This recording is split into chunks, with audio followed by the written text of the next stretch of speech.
Rio wakes up and finds himself in a realm of clouds with an angel standing in front of him. First of all, the angel informs him that he recently died, but he also says that Rio won't be going to the afterlife. Long story short, that damn truck got another one, so now Michael has to send Rio to another world so he can start a new life. From the information Michael has, Rio isn't going to receive any special mission or task to accomplish in the new world, so he is free to do whatever he wants. Rio says he would like to live a slow and relaxing life, and Michael is fine with that, but first he needs to give Rio a basic rundown of the world he will be reincarnating into. It is a magical world called Phi, and roughly 20% of the population can cast spells with their natural elements. With that said, the element Rio is most compatible with is water, and since he requested a slow, relaxing life, Michael took the liberty of setting up a small house with a starter pack and a barrier around it to keep monsters away. As a part of his starter pack, Michael has also prepared an ice house with 2 months worth of food in storage, so Rio won't have to worry about going hungry for a while. He also got a book with detailed descriptions of all the monsters Rio might encounter in the area. This is going to be helpful when Rio eventually encounters the beasts of the forest, but for now, he wants to try out his new magic. He heads outside and yells out the incantation water ball, causing a sphere of water to appear in his hand, so magic seems a lot easier than he expected it to be. But he can also do it by just thinking of a water ball, so the incantation isn't really necessary. Now that he knows he can use magic, he heads straight for the bathhouse and starts filling the tub with water, but he soon realizes that he only knows how to make warm water. There's no way he can enjoy a bath that isn't hot, so he heads outside and immediately starts working on a fire to heat up the water. But unfortunately, he has no idea how to start a fire like this. He eventually gives up and lays down on his back, but then he looks up at the sun, and it gives him a good idea.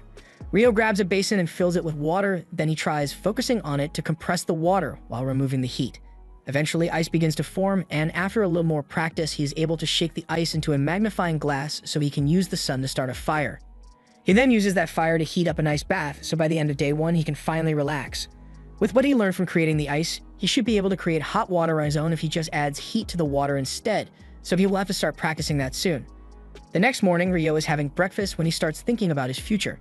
Michael only gave him 2 months worth of food, so he's going to have to go hunting eventually to replenish his stock.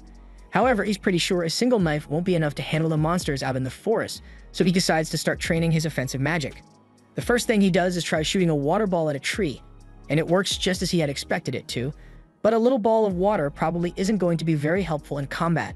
However, he knows of a way to make the water's impact stronger, so he forms another water ball, but this time, he concentrates all the water into a single point for extra pressure. It's a great idea in theory, but he still isn't skilled enough to put much force behind it, so his water jet is the equivalent of a squirt gun right now. Rio thinks back to something Michael told him before he reincarnated. Magic is all about imagination, so he needs to have a clear picture of what he's trying and continue working towards it until he gets better. After a few days of constant practice, Rio's water jets are starting to look decent, but it's still nowhere near strong enough to kill a monster yet. Additionally, Rio has also managed to get the hang of creating hot water, so he can now make warm baths for himself when he wants, although he still needs to work on temperature control. The next morning, he wants to start working on his ice magic again, so he heads out and tries creating ice out of thin air this time. It takes a lot of effort, but he is eventually able to summon ice from nothing, even if it took 3 to 4 business days for it to form, and he isn't able to shoot it as easily as water. So far, combat training hasn't been going very well since none of the spells he came up with have been effective, but over the next few hours, Rio keeps practicing as much as he can until he eventually collapses to the floor from mana exhaustion. He decides to call it a day for now, but the next morning, as soon as his mana has recovered, he begins practicing again. This becomes Rio's daily routine for the next few weeks, and after all his training, he is now able to form ice instantly, so it is a viable attack now. With his new arsenal of attack spells finally complete and his food supply running low, Rio heads out into the forest for the first time to begin his hunt. He immediately spots a pair of animal footprints, so he follows them until he eventually arrives at a nearby river. While he's there, he manages to find some flint by the riverside, and he can use it to start fires by striking it against the edge of his sword.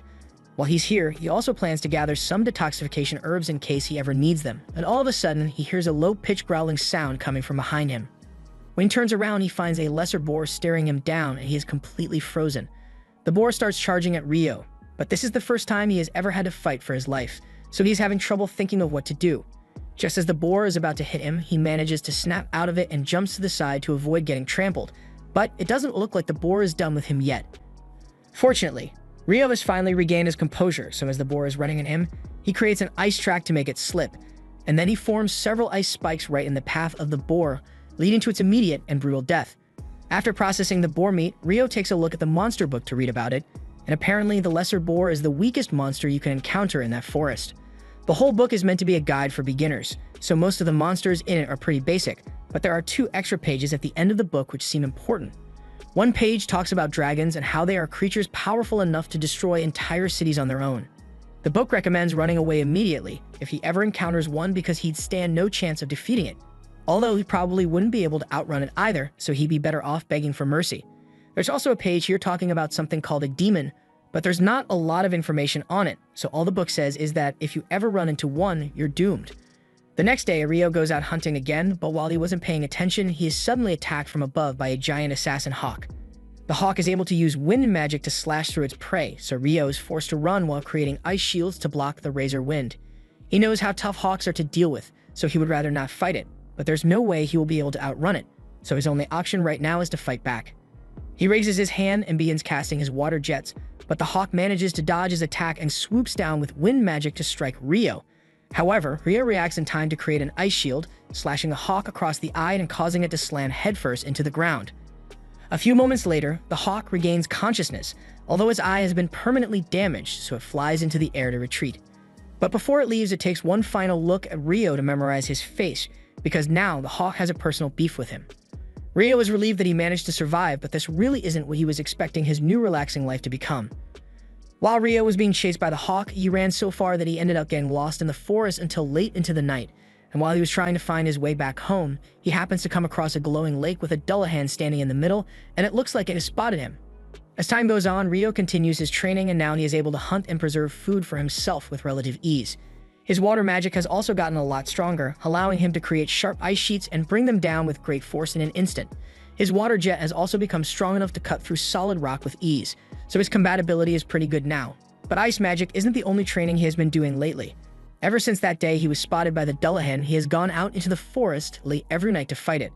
Headless horsemen weren't mentioned in the monster guidebook at all, so it is either not a monster or it's simply too advanced for the beginner guidebook. Either way, Rio still plans to fight it, so he charges forward with his ice stick and begins swinging. This is more of a training session than an actual fight because the Dullahan outclasses Rio in both strength and skill, but Rio is still doing his best to block the Dullahan's attacks with his ice shields, but he still ends up getting taken down in a matter of seconds. The Dullahan has never said a word to Rio, but for some reason, Rio feels like he has taken on the role of a teacher trying to whip him into shape. Just then, the Dullahan raises its sword and uses water magic to extend its blade. Rio is surprised to learn that the Dullahan can use water magic as well, but after demonstrating how the sword works, it hands it over to Rio and walks out onto the lake. Sometime later, Rio was out hunting as usual when he was suddenly attacked by the same assassin hawk from last time.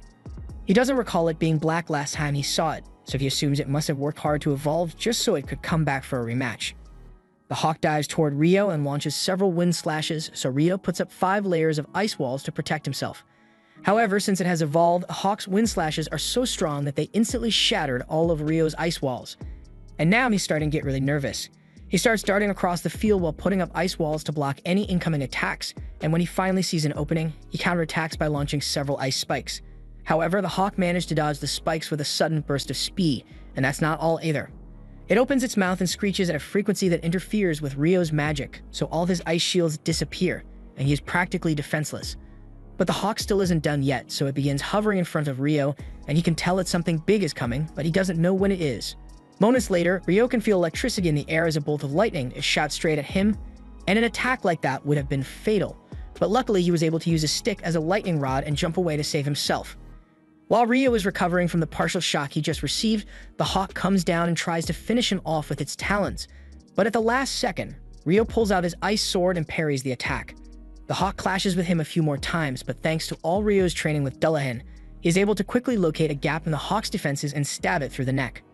After the hawk falls to the ground, Rio approaches it because he can understand how it feels. It lost an eye because of Rio, so it desperately wanted to prove that it was stronger than him, which is why it evolved in the first place. But Rio has also spent his time trying to get strong, so in the end, the hawk still lost. After that, Rio begins walking home, but to his utter shock, he is suddenly confronted by a dragon.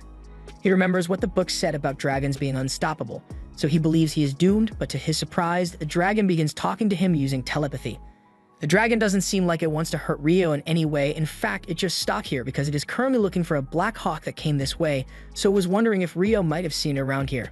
Rio is glad that the dragon isn't hostile, but it is probably talking about the hawk he just killed, so he apologizes profusely and explains that the hawk attacked him, so he had no choice but to kill it. The dragon is surprised to hear that a human like Rio could kill a hawk, but he doesn't seem too upset about it. On another note, the dragon is rather intrigued by the sword Rio is carrying because he recognizes it as the Fairy King's. And for him to have given it away to a young boy, Rio must have done something to get on his good side.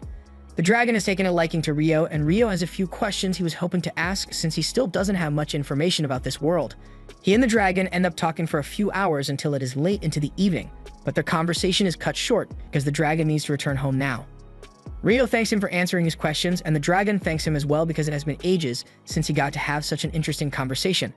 The two of them say their goodbyes, but while that is happening, Michael is up in heaven reviewing the paperwork for Rio's reincarnation when he notices something he missed earlier. It looks like Rio was given the hidden trait of eternal youth for some reason, and Michael thinks it's strange because he hasn't seen someone with a hidden trait since he sent a hero girl to Fae 10,000 years ago. One day, Rio heads down to the beach because he has been craving salt recently, but when he gets there, he finds the wreckage of a washed-up ship. He approaches the ship to see if there are any survivors, and he finds a body lying next to it, but when he checks on the guy, he realizes the man is already dead, so there's nothing he can do to help. However, just then, Rio hears the sound of someone grunting on the other side of the beach, so he looks over there, and he is pleased to see that someone actually survived the wreckage. The ship was destroyed by a giant sea monster during a massive storm, so Abel was certain he would meet his end at sea, but to his surprise, he wakes up in a warm bed. All of his stuff has been set aside on the table next to him, so he grabs it and starts exploring the area because he has no idea where he is. He heads outside in hopes of spotting a landmark or something, but all he can see around the house is a thick tree line. Just then, Rio comes out of the house and he says he's glad to see that Abel is back on his feet. Abel is shocked when he realizes Rio is here because he couldn't sense him approaching him at all, but aside from that, he thinks Rio is dressed really weird. He's about to ask why Rio has no sense of style, but then he realizes that it would be rude to say something like that right off the bat, so instead, he first thanks Rio for saving his life.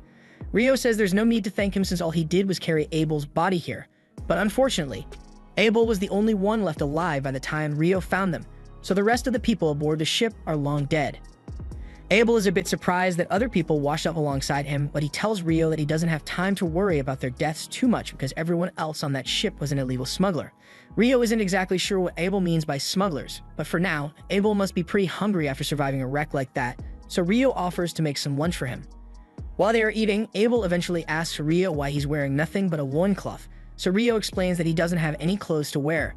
Abel asks why Rio doesn't just go out and buy some clothes, but then he stops himself because he thinks Rio may not have enough money to buy necessities for himself, and it would be rude to bring that up now. Rio is indeed broke AF right now, but even if he had money to spend, he wouldn't be able to buy anything because there are no towns or villages anywhere near his house.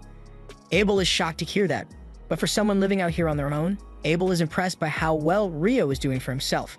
He asked Rio if he used that knife on the table to hunt for the meat they are eating right now, but Rio says the knife is mainly for butchering his catches.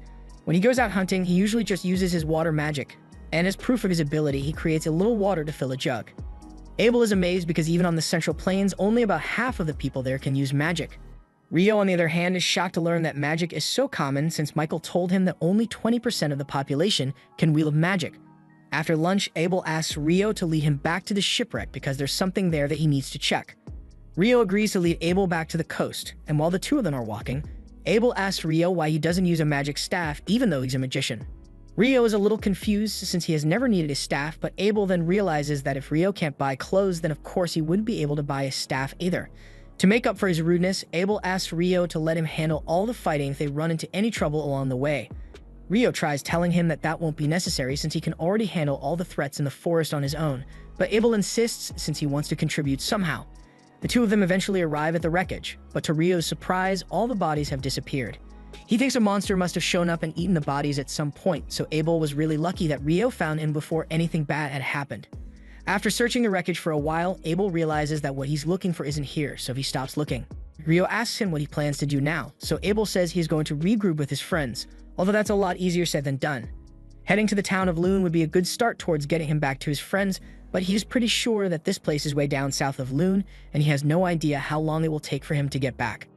He fears he may have to brace himself for a long and lonely journey, but then he comes up with an idea and asks Rio if he'd like to come with him. Rio is a little stunned by the offer, but Abel says he's not familiar with this area at all, so he can really use a guide to help lead him back. Rio thinks about it for a second, and there really isn't much reason for him to stay here at this point. He's also curious to learn about what the other people of this world are like, so he agrees to accompany Abel. However, he has a few things he needs to take care of first, so he asks if it's okay for them to leave tomorrow morning. Abel has no objections, so they head back to Rio's house for now, and later that night, Rio prepares to head out into the forest alone. Abel thinks it's odd that Rio would want to go out to see someone at this time of night, especially since he said there were no other people in this area, but he also doesn't want to pry into Rio's personal business too much, so he doesn't say anything. Rio heads into the forest and eventually meets with Dullahan. He informs them that he will be leaving the forest for some time, and this may be the last time they get to spar together for a while, so he plans to fight as hard as he can. Rio readies his sword and charges at Dullahan, and Dullahan is still able to block all of Rio's attacks. But with how much Rio has improved, his attacks are strong enough to actually push Dullahan back for a change. However, Dullahan's skill is still far greater than that of Rio's, so after a long battle, Rio falls to his knees in defeat. Now that their match is over, Dullahan slowly starts walking back out onto the lake, so Rio gets up and thanks it for all the training it has given him. It's all thanks to Dullahan's help that Rio has been able to survive in this forest for so long, and Dullahan has come to think of Rio as his precious student, so as a parting gift, it presents Rio with a special robe, and Rio is really grateful. The next morning, Rio and Abel are finally ready to leave on their journey, and as they walk away, Rio says one final goodbye to his first home in this world. As the two make their way deeper into the forest, they soon encounter a boar monster, so Abel asks Rio to stand back and let him handle it. He draws his sword and charges at the boar while calling out a combat skill called Total Impalement, and in an instant, a hole is blown clean through the boar's body. Rio is amazed by what he just saw, so he asks Abel what combat skills are, and Abel explains that those who can't use magic fight with techniques called combat skills, which allow them to do incredible things like what Abel just did to that boar. After a day of walking through the forest, they eventually arrive at a marsh area, but it's full of lizardmen and Abel would like to avoid fighting them altogether. So he suggests that he and Rio should circle around through the woods. However, while they are taking the detour, Rio senses something slowly creeping up on them, so he has Abel's attention and informs him that the lizardmen are following them. Abel says they are going to have to fight them off, so he readies his sword, but Rio tells him there are too many lizardmen for Abel to fight on his own, so he's going to deal with them using magic. Abel doesn't understand how Rio intends to defeat a group of lizardmen on his own, but as the lizards emerge from the tree line, Rio immediately shoots them down with several icicles. Abel is shocked by what he just witnessed, but they are still in the middle of a battle, so he's going to have to save his questions for later. Once all the lizardmen have been dealt with, Abel asks Rio to explain what kind of spell he just used. Rio doesn't understand what Abel is talking about since all he did was cast several ordinary icicle spells, but from what Abel has been told, a mage should only be able to cast one spell at a time. Abel got the information from a wind mage, so Rio thinks the limit of one spell at a time must be unique to wind magic because he has never had any trouble multicasting with water before.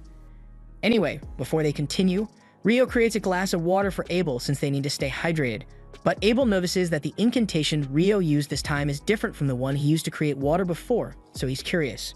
Rio doesn't actually need to use incantations at all, he just thinks they sound really cool, but he doesn't want Abel to think he's weird, so he pretends nothing changed. They eventually make it out of the forest and into an open field, but without realizing it, they had accidentally wandered into a rock golem field, so Abel and Rio have to block the rocks being thrown at them. This is the first time Rio has ever seen rock golems, and he is surprised because they look nothing like what he had expected. Abel runs ahead and tries using his Total Impalement skill on the golems, but even though he managed to carve a hole through one of them, the golem seals itself back up in an instant, so he won't be able to make much progress like this. Since the golems are able to heal, Rio thinks they need to destroy them in one attack, and he has the perfect spell in mind for the job. He asks Abel to give him some space because he has something he wants to try, and once Abel is out of the danger zone, Rio uses his magic to summon an ice cube, a really big one. He then drops the cube on two of the golems, and even he is a little scared by how destructive that attack was. He does the same thing to the rest of the golems until there's only one left, but this one isn't moving anymore for some reason. Rio assumes the golems must have been absorbing energy from the ground to power their attacks, so now that this one has fallen over, it can't do much anymore. They also spot a massive magic stone at the bottom of the golem, so they plan to take it with them, but it's too bad that they can't get any more since all the other golems were crushed. The two of them set up camp for the night, and while they are talking, Abel mentions something about dungeons having monsters like golems. As soon as Rio hears the word dungeon, he becomes incredibly excited and asks why Abel didn't mention anything about dungeons earlier. Abel didn't think Rio would be so interested in the topic, but if he really wants to see a dungeon so badly, then he's in luck, because the only dungeon in the Central Plains is located in Loon, the town they are headed for. Rio asks if there's anything else he should know about, so Abel asks if he knows about the dwarves and elves.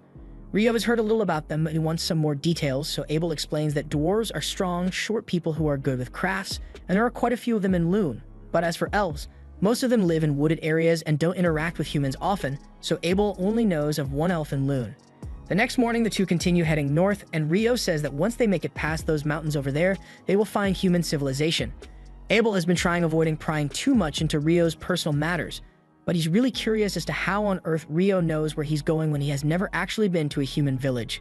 The truth is, Rio got all this info from his conversation with the dragon, but he is pretty sure saying that would freak Abel out, so he tells him he's better off not knowing. A few moments later, Rio senses something terrifying nearby, and to both his and Abel's horror, they are confronted by a giant griffin. Neither of them has what it takes to defeat a monster like this, so Rio thinks quickly and reaches into his pouch, throwing the meat he saved for later into the air. Abel does the same, and the griffin immediately snatches it out of the air. It now has enough food for the day, so it decides to leave the two of them alone, and they are both incredibly relieved that they managed to survive. Abel says monsters like griffins haven't been seen near humans for centuries, so it is likely that this mountain is keeping a lot of the more powerful monsters away from civilization. But if that's the case, then they are bound to run into even more monsters here. And it looks like he was right, because not long after, they both encounter a group of wyverns.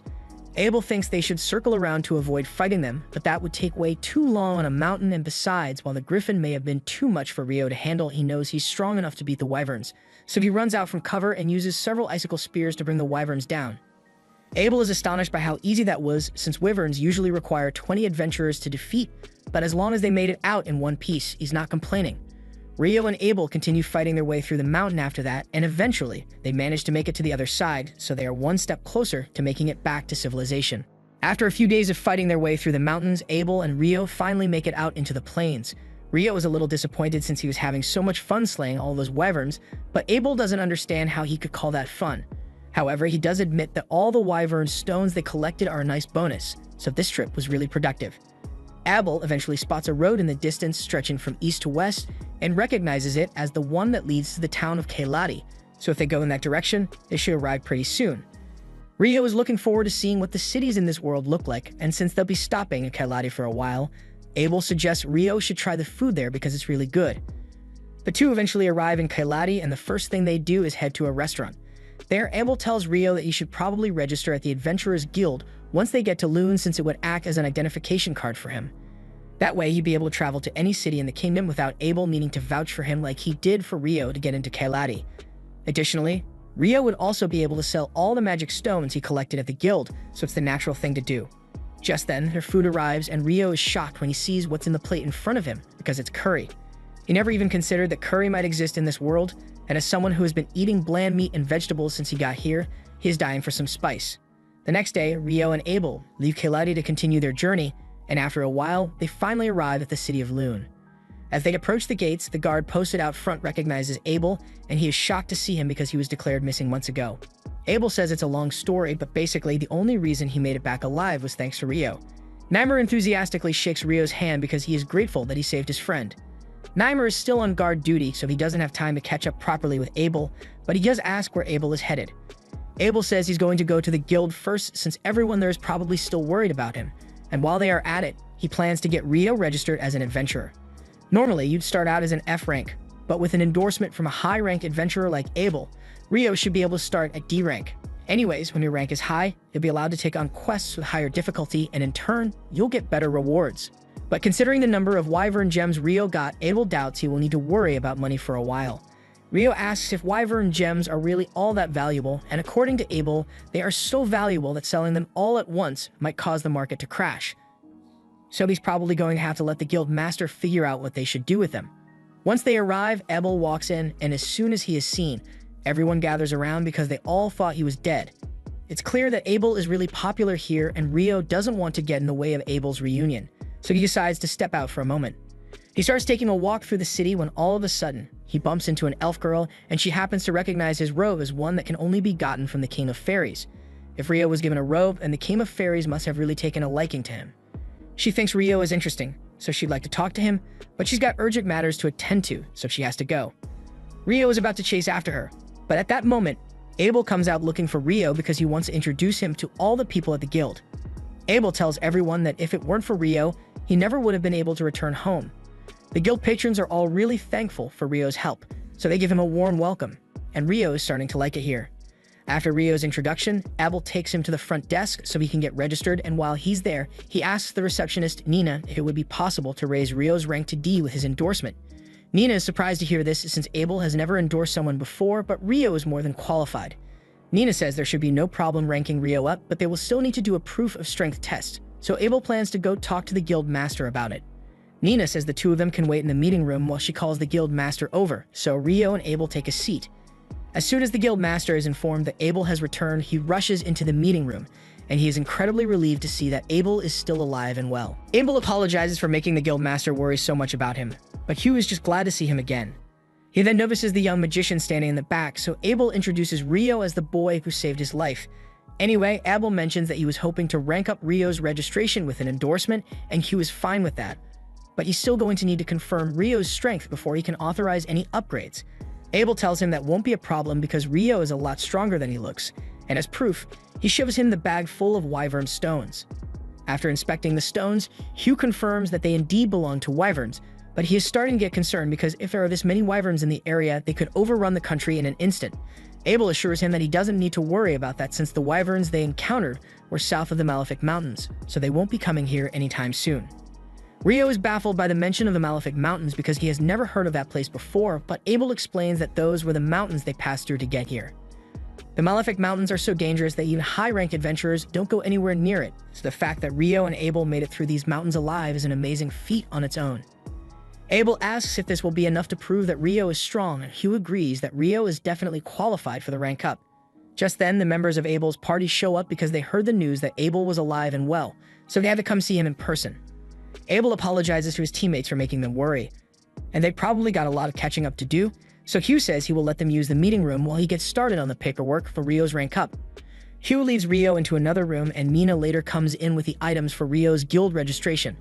First, they need to fill out his form, so Nina asks him a few questions about his class, and Rio answers that he's a water magician. He has also never been in a dungeon before, so Nina suggests he should take part in the dungeon training course that's held every month. Rio seems really excited about getting to see a dungeon in person, so he agrees to sign up for the training course. Nina tells him the course starts in 2 days at 9 o'clock, and Rio is surprised. He wasn't expecting the people of this world to use the same units of time he's familiar with. Moving on, Nina asks Rio to place his hand on this crystal to complete his registration, and when he does, all of his information is filled out onto a guild card. This guild card will be Rio's ID from now on, and now that he's officially registered, he heads outside to meet Abel. He asks what Abel wants to do now, and he says he intends to buy Rio some new clothes and a staff as a way of showing his appreciation, and Rio appreciates the gesture, but he has never really needed a staff. Most mages require staves to use their magic, but for Rio, he's perfectly capable of casting magic without one. Besides, he uses a sword for close combat anyway, so his staff would only get in the way. More importantly, Rio has a couple of questions he'd like to ask Abel.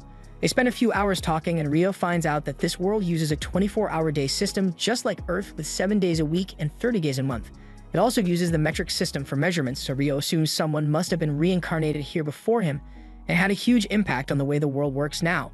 It's getting pretty late now, so Abel thinks it's about time he heads back to the guild, and as the guest of honor, he says Rio has to come too. Rio doesn't know what he means by that at first, but when they return to the guild, he realizes that a party has been organized for him and Abel. Everyone is in a good mood, so the party is really lively. Almost a little too lively, in fact, because by the next morning, Rio is absolutely exhausted. Nina apologizes on behalf of everyone for tiring Rio out so much, but he says it's fine since it's partially his fault for drinking so much anyway. Rio will be staying in the guild's lodging for the time being, so Nina leads him to his room and introduces his new roommates.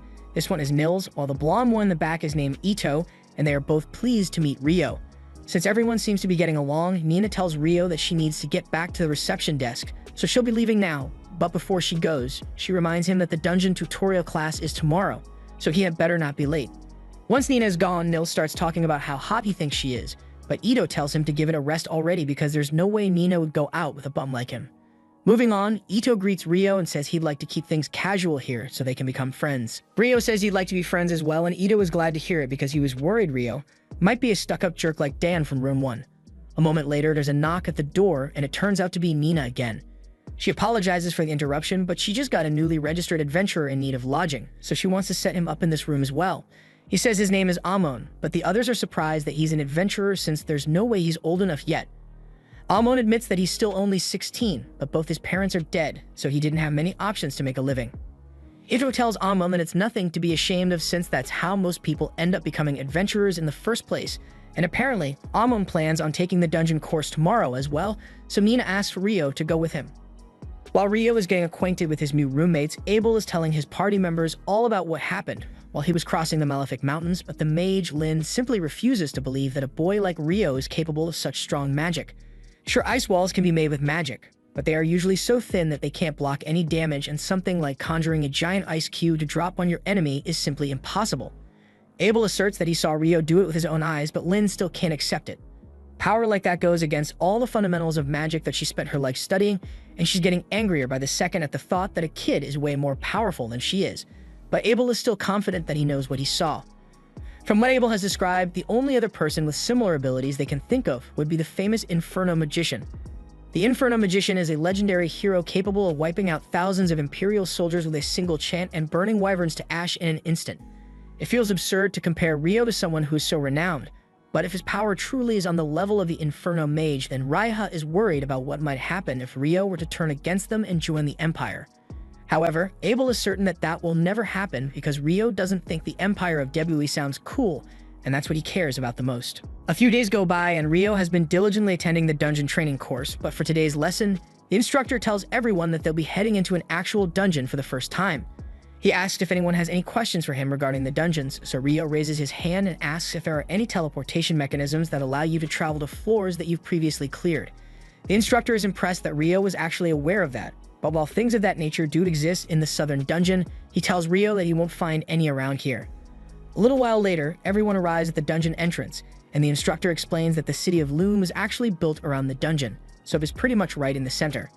Every couple of years, something called the tidal bore happens, meaning the monster population inside the dungeon rapidly rises, and such an event puts the people in the town at risk of being attacked, so these double walls were built to keep the monsters contained. Rio thinks it's interesting that Loon has an outer wall and an inner wall as well, but Amon is just worried because the tidal bore event seems really scary.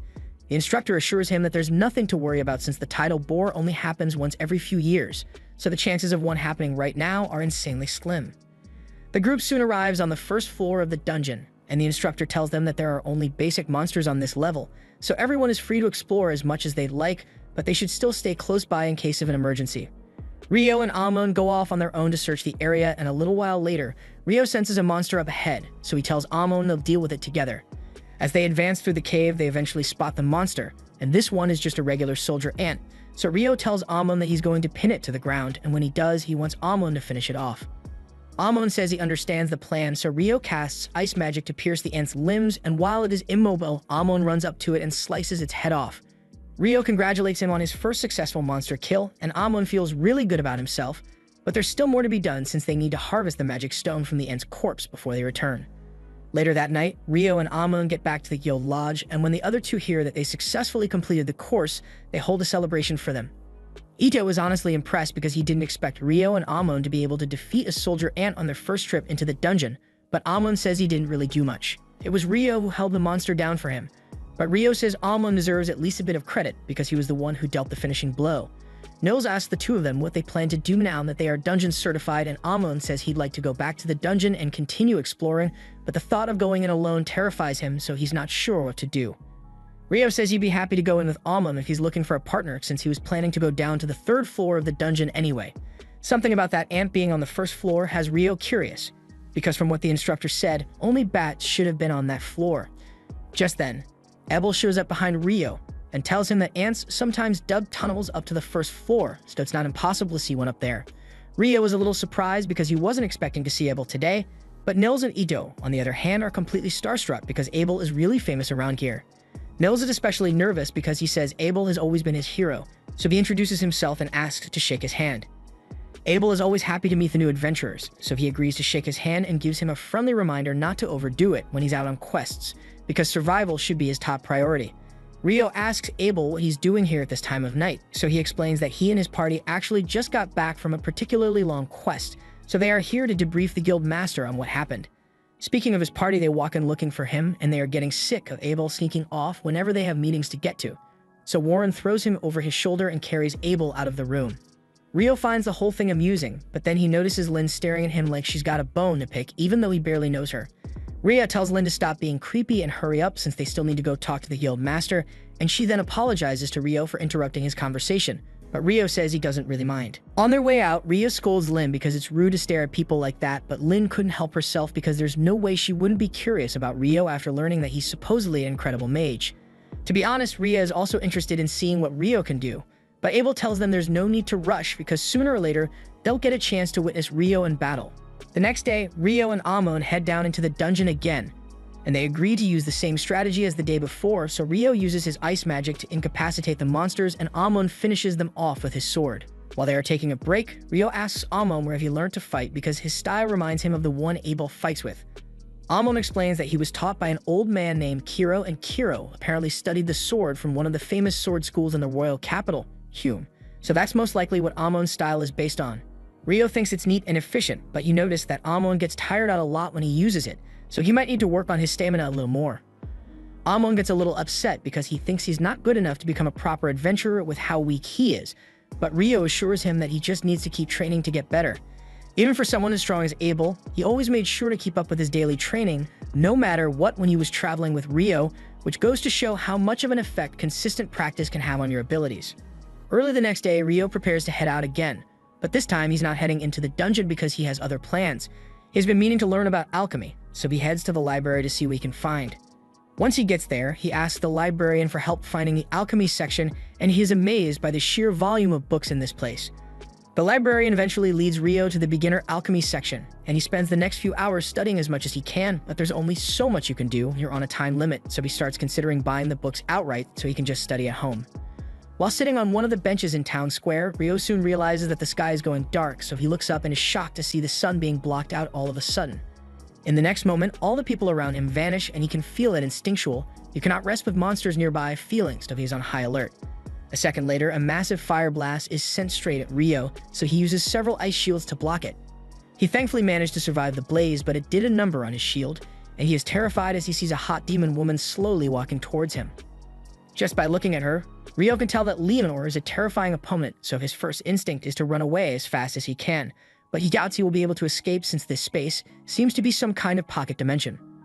Leonor sends another blast his way and Rio is able to block it with his ice walls, but then she uses wind magic to send a pointed blast at Rio's heart. Rio wasn't expecting that, so he wasn't able to react in time, but fortunately, his robe seems to have dispelled the wind lance before it did any damage to him. Leonor recognizes those robes as one from the Fairy King, and she wonders what human boy could have done to earn the Fairy King's favor, but it's not like it matters much anyway. Since wind and fire magic haven't worked against Rio so far, she decides to do things the old-fashioned way and takes out her sword so she can cut Rio down. Rio draws his sword as well to counter her, and they both seem to be evenly matched when it comes to sword speed, but Rio thinks he can outlast her since the Fairy King's training was much harder than this. Leonor tries using her magic to give herself the edge, but Rio's casting speed is much quicker than hers, so he cancels out her spell before she's even done with it. The two clash again, and once Rio spots an opening, he unleashes a barrage of icicles in an attempt to incapacitate Leonor. However, she uses fire to melt most of the ice, and then creates two large rock walls to block out the rest. Unfortunately for her, the rocks weren't strong enough to stop Rio's pressurized water jets, so she gets caught off guard and is sliced up a little.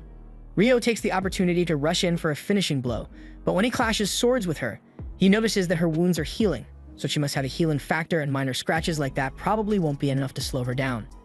Leonor pushes Rio back and slams him into a building, but in the next moment, she finds herself surrounded by dozens of water bubbles, and as soon as they come into contact with her skin, the bubbles instantly vaporize, boiling Leonor's skin right off her face.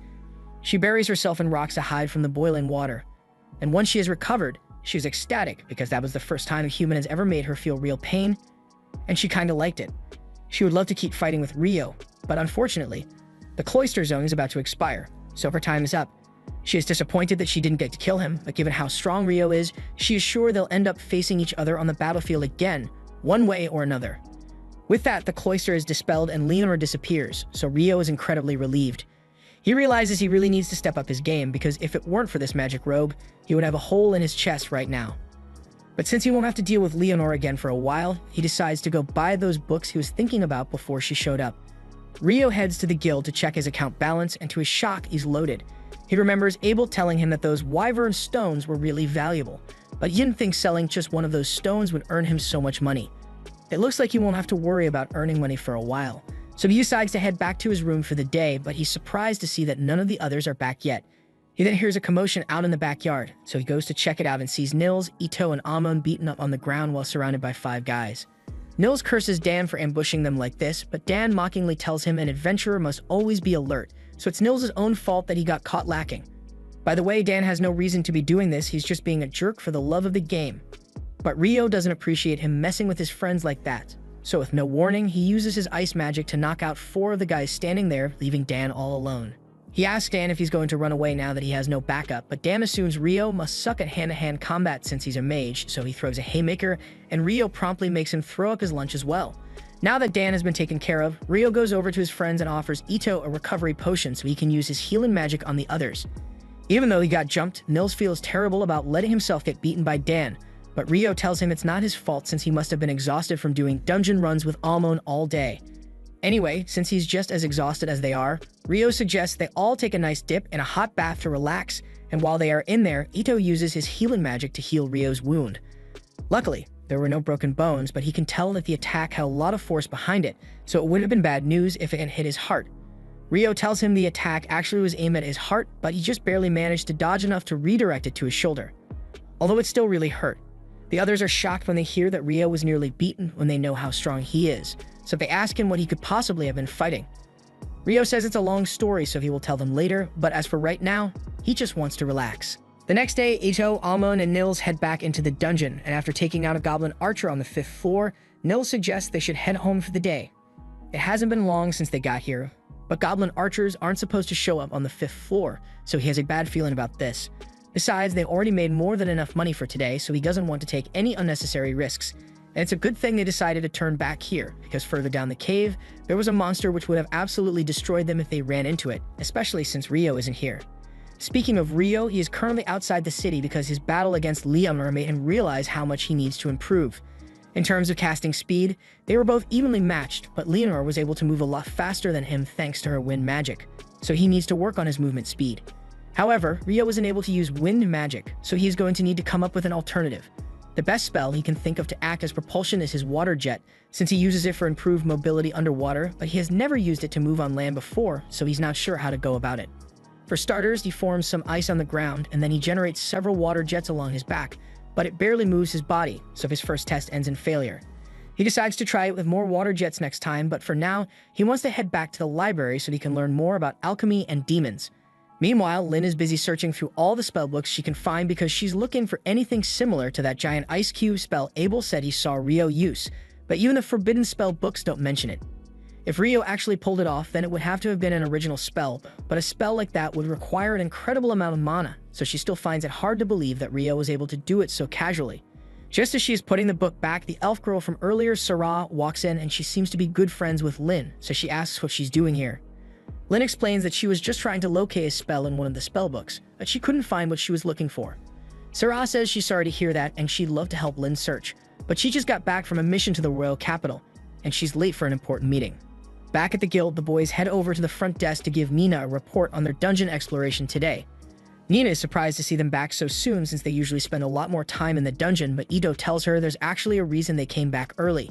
He shows her the magic stone they got, and after inspecting it, Nina confirms that it really does belong to a goblin archer. A goblin archer showing up on the 5th floor is practically unheard of, so she rushes off to inform the guild master, but before she goes, she thanks the boys for the valuable intel. Once the guild master hears the news, he is just as shocked as Nina was because goblin archers aren't meant to show up until the 10th floor, so encountering one on the 5th floor means something is terribly wrong. The guild master asks Nina how many high-ranking parties are still in Loon at the moment, and right now, the only ones available are Abel's party, Crimson Sword, and a White Brigade party, so the guild master asks Nina to call them here so he can deliver the news in person.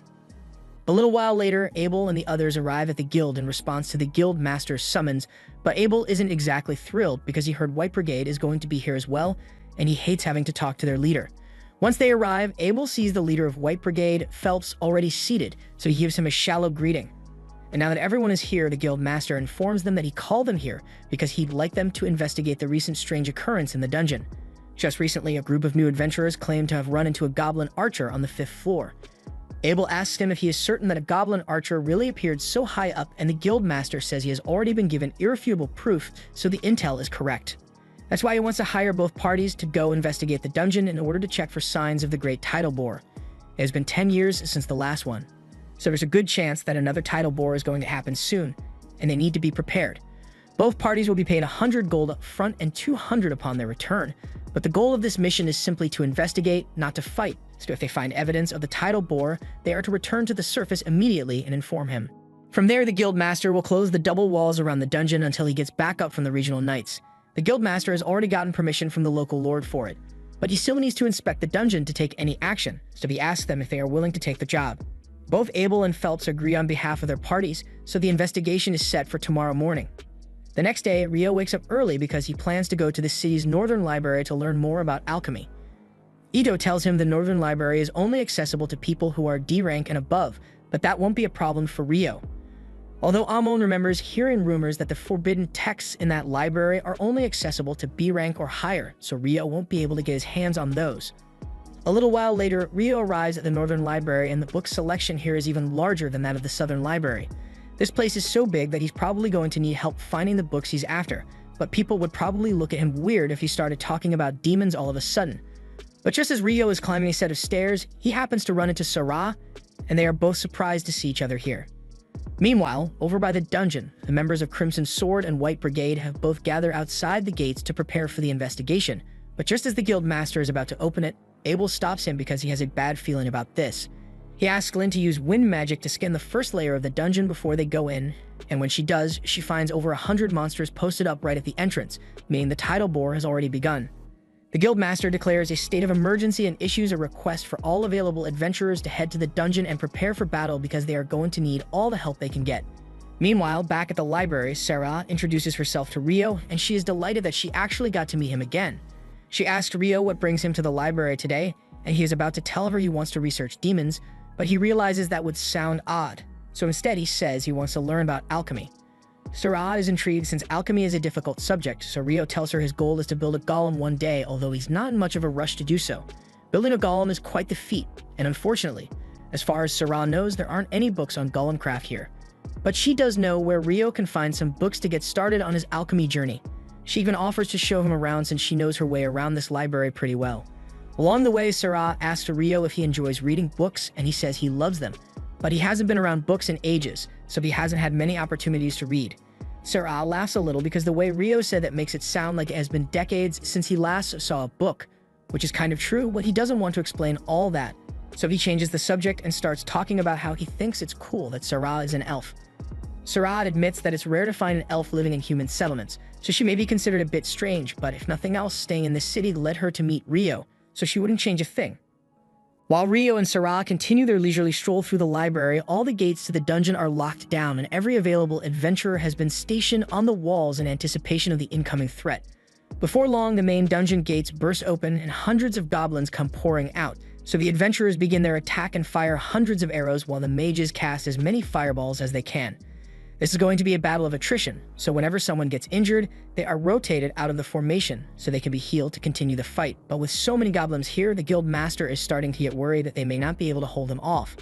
Phelps tells all of his party members to make sure they conserve their energy, and Abel reminds Lynn not to use too much magic because they can't risk her running out of mana early on. Unfortunately, they are running low on arrows, so Abel doesn't know how much longer they can hold out. A few moments later, Nils and a few other F-rank adventurers arrive, and they brought every arrow they could get their hands on, so they should be able to hold off the goblins now. But that aside, Nils has a message for Abel from the guild master. So he tells him that once the smaller goblins are taken care of, Crimson Sword and White Brigade are going to have to face the boss once it shows up. A few hours later, pretty much all of the regular goblins have been dealt with, and the boss should be showing up soon. So the guild master gives the signal for Crimson Sword and White Brigade to move forward and attack. They all jump off the wall, and Lynn uses her magic to make sure they land safely. But there are still a few goblins down here, so Abel and Phelps rush ahead to finish them off. They then turn their attention to the large goblin general that just emerged from the dungeon. But to their surprise, it's not just one, it's 3 separate goblin generals. This is bad news since having 3 generals means that there must be a goblin king nearby, so they need to finish this quickly. Abel tells everyone that he and Phelps will handle 1 general each, while Rhea and Sheena can go after the last one. And now that everyone is clear on the plan, they all spring into action.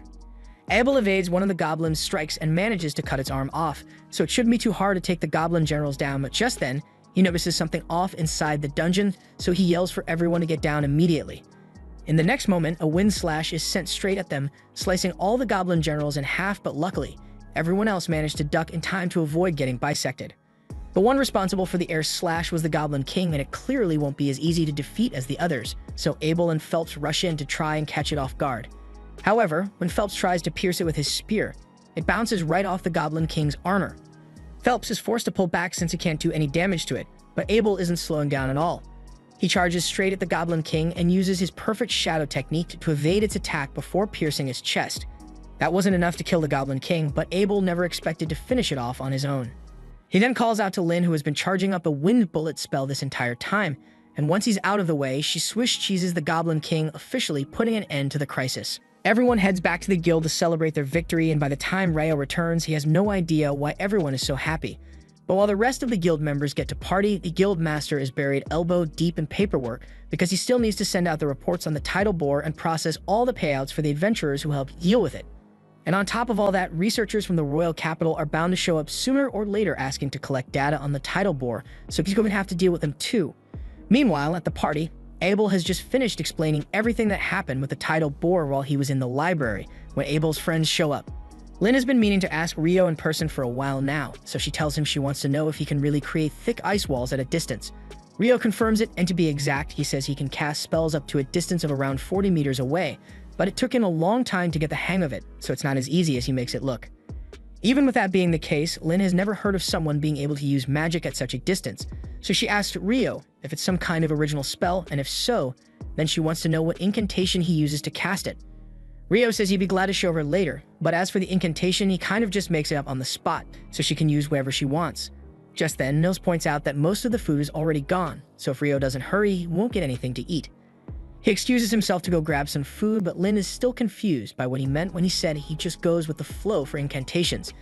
Abel then informs her that Rio only uses incantations because he thinks they are cool, but he is perfectly capable of casting spells without saying a word, and that sounds even more absurd to her than the ice walls did. Early the next morning, Nils, Ito, and Amon all gather at the guild to look for a job, but they are disappointed to see the job board completely empty. Just then, Rio happens to walk by, and he asks what the three of them are doing since they usually be out working by now. Unfortunately, after the tidal bore yesterday, the dungeon was closed down for inspections, so they won't be able to go there for a while. They were hoping to find a resource-gathering job to get by in the meantime, but with all the items that were dropped during the tidal bore, there isn't much demand for resource gathering. Their problems aside, they ask Rio what he's doing, so he tells them he is actually looking for some magic copper ore because he needs it to begin practicing alchemy. Ito recalls hearing that magic copper ore is super expensive, and Rio tells him he's right since the last store he went to told him it would cost 50 gold pieces for a single copper piece. The money isn't really of much significance to Rio since he's loaded, but he wants to help his friends out, so he asks them if they'd be interested in gathering some magic copper ore for him. He says he's willing to pay them 4 gold coins each regardless of whether they find any copper ore or not, and if they do find some, he will buy it off them for 25 gold coins. All three of them are stunned because that's more money than they've ever made in their lives, but Ito asks Rio if he's really alright with paying them so much. Rio says at the end of the day, if they find the copper, he will only have to pay them 37 gold, which is a lot cheaper than the 50 gold he'd have to pay to get the copper in town. So it's a good deal for him as well. Since they confirm that Rio is serious about the deal, the three of them rush off to begin their search, but once they are gone, Rio hears a commotion outside, so he goes to take a look. Downstairs, he sees Dan arguing with a group of knights who are pretty much trying to kidnap a girl in broad daylight. The girl clearly doesn't want to go with them, so when they try dragging her away, Don steps in and pushes the knight to loosen his grip on the girl. She is now free, but they have bigger issues to worry about because the knights still outnumber Dan 4-1, and they have swords, so there's no way he can win this fight. Knight's group leader prepares to teach Dan a lesson for daring to oppose a knight, but for some reason, as soon as he takes a step, he trips and falls to the ground. Everyone there is really confused since there's clearly nothing near the knight's feet, but the knight doesn't want to accept the embarrassment of admitting that he tripped over his own feet, so he accuses Dan of doing something to him. However, as he is trying to get back to his feet, he trips yet again. Shortly after, Phelps shows up and he is appalled by the actions of these so-called knights.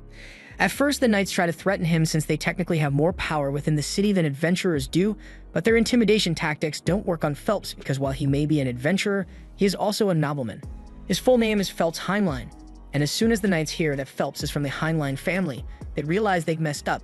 Phelps's father, Alexis Heinlein, was the former Royal Knights captain, meaning the Heinlein family has a lot of authority over the Knights, and Phelps could probably get them fired on a whim if he wanted to.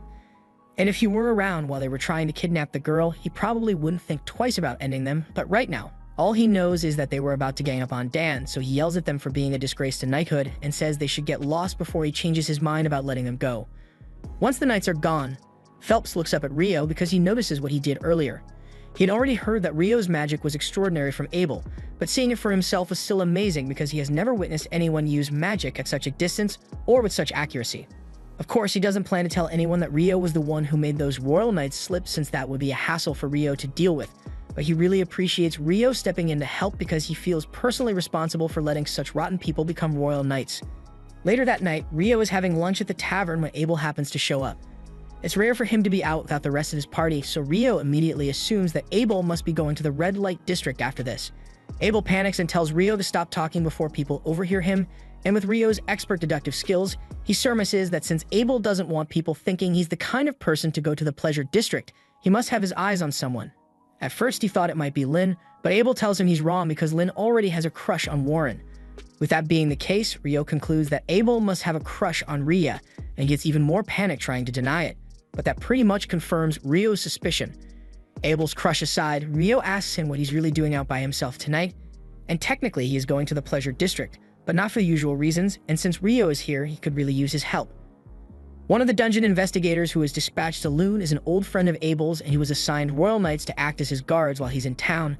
Unfortunately, those guards are the same ones who Rio spotted earlier, and there have been many reports of them committing heinous crimes using their positions as knights. Abel heard that they were in the pleasure district tonight, and they are bound to cause trouble at some point, so he wants to stop them before anyone gets hurt. As they are walking, Rio happens to notice two adventurers talking, but he has met every single adventurer in town by this point, and he doesn't recognize those two. Abel tells him that it's not uncommon for adventurers to travel to Loon to explore the dungeon, but the dungeon is closed right now, so it does seem suspicious, especially since the adventurers are dressed in all black and walk away as soon as they realize Rio and Abel are watching them. A little while later, Rio and Abel intentionally walk down a dark alley, and within moments they are ambushed by those shady adventurers. But Rio already saw this coming, so he knocks all of them out by dropping ice on their heads. To be honest, that was a lot easier than he thought it would be, but they still don't know what these guys were up to, so they are going to have to hand them over to the guards for interrogation. Meanwhile, elsewhere in the pleasure district, Phelps is walking by himself when those knights sneak up behind him. Their leader still feels embarrassed about Phelps getting in his way earlier, so he and the others plan to kill him tonight. But just as they are about to draw their swords, they all realize they can't move for some reason.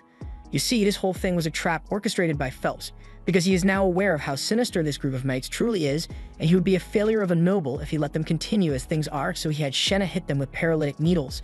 And with them stuck in place, he calls upon her fire magic, reducing their bodies to ash until not a trace remains. The next morning, the research team from the capital arrives in town, and just as the guild master had predicted, they immediately cause trouble for everyone by claiming today's entire food provision for their investigation. On top of that, Clive is also demanding that Hugh reopen the dungeon and give him some adventurers for protection while they investigate. Hugh tells Clive he is being unreasonable because they don't know what state the dungeon is in right now, and it could be really dangerous, but Clive reminds him that he has been given full authority over the investigation, so Hugh has to do whatever he tells him. The advisor, Arthur, apologizes to Hugh for Clive's behavior and promises to replace the supplies that were taken from the town, which Hugh greatly appreciates, but Clive still refuses to give up reopening the dungeon to go in. Hugh eventually concedes and says he is willing to open the dungeon for Clive, but he makes it clear that if anything goes wrong, neither Hugh nor the city of Loon will be held responsible. It will all fall on Clive's shoulders. He is starting to have second thoughts now that he realizes he will have to face the consequences if anything goes wrong, but he can't back down now after how much he has argued over this. He eventually agrees to Hugh's terms, but there's still a matter of finding adventurers to accompany the research team. A little while later, Rio is heading to the cafeteria when a girl comes running out and asks him if he can show her the way to the Adventurers Guild. Rio was on his way to get lunch, but since she needs help, he takes her to the guild. The girl's name is Natalie Schwarzkopf, and she's here to deliver a letter requesting the aid of Abel's party in defending the investigation team in the dungeon. Rio is surprised to hear that an investigation team is being sent down there since the dungeon is closed, but Abel is sure someone must have pulled some strings to force Hugh to reopen it. The reason the dungeon was closed in the first place was because decades ago, after a tidal war, an A-rank party was sent down to investigate, but none of them ever returned. Even her leader, who was practically an S-rank superhuman, was never seen again, and if whatever was down there was enough to take out an S-rank, The guild didn't want to take any chances, so from then on, it became policy to close down the dungeon whenever a tidal bore occurs. Rio is intrigued by the story, but he is also pretty hungry, so he's going to have to go now. Once Rio is gone, Lynn asks if Natalie is really part of the Schwartz-Koff family, since they are renowned for their legendary water magic. Natalie confirms it, so Lynn asks her if she has ever heard of magic that allows a mage to create an ice wall at a distance. Natalie says she's not sure something like that is even possible, so Abel tells her that as hard as it may be to believe, Rio is actually capable of creating an ice wall 40 meters away, and on that note, he wants to warn everyone here that under no circumstances are they to pick a fight with Rio. And if they do find themselves up against him, they should just give up and surrender because there's no way they'd be able to beat him even if they all fought him at once. He also tells Natalie that if she ever needs help and she can't find any of them, then she should go to Rio for help. 3 days go by and Rio's friends finally get back from their mission, and they manage to gather 2 magic copper ores, so Rio pays them 90 gold coins in total, and they are really thankful because they won't have to work for a while with this much money. Meanwhile, down in the dungeon, the investigation team has already made it all the way to the 7th floor, but strangely, they haven't seen a single monster yet, so they continue heading deeper. Eventually, they happen to stumble upon a black square in the side of the wall, and none of them have any idea what it is since they've never seen anything like it before, but Clive is ecstatic since this is a prime anomaly for analysis. He immediately orders everyone to set up the measuring equipment so they can send data back up to the surface, and once they do, the analysis team, including Natalie, will begin scrutinizing the data to identify the anomaly. However, as soon as Clive's research team sticks the mana density gauge through the gate, everyone there is instantly teleported away, and the surface team loses contact with them. This was the end of episode 6. Subscribe to not miss the next part.